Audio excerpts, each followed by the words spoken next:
Our history teacher, Mr. Harrison P. Peabody, enforced an insane, on-time or $50 fine rule for his opioid crisis history project, a rule that would ultimately be his undoing.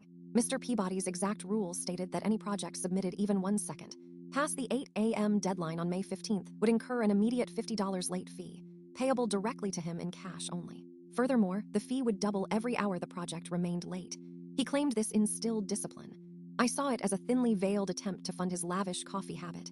I remember Sarah Jenkins, who was 0.7 seconds late with her project about the pharmaceutical company's role in the crisis.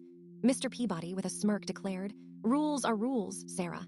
No exceptions. That'll be $50. Then there was David Rodriguez, whose printer jammed, making him an entire minute late. Mr. Peabody, stone-faced, told him, "Your lack of foresight costs you, David. $50. His behavior was a classic example of punitive overcorrection, where the punishment far outweighs the transgression. My own project, detailing South Dakota's opioid settlement fund distribution, represented 2 weeks of research, and if late, a $50 fine I couldn't afford. I decided to prepare. On May 15th, I arrived at school at 6:30 a.m., an hour and a half before the deadline. I meticulously documented my arrival time with a photo timestamped on my phone, making sure the school clock was visible. I set up my camera to record the classroom entrance, anticipating trouble.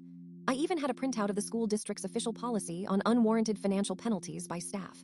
Section 3, paragraph B. The clock on the wall crept towards 8 a.m., 7:55 a.m., 7:58 a.m., 7:59 a.m., 8 a.m., no Mr. Peabody, 8:05 a.m.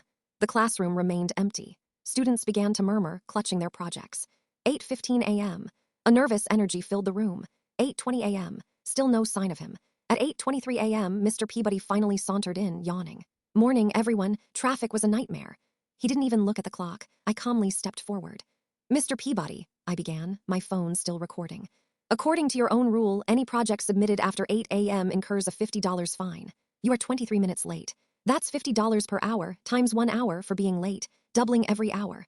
Several students began recording with their phones. I cited, according to School District Policy 3B, financial penalties must be proportional and established with student welfare in mind, not personal gain.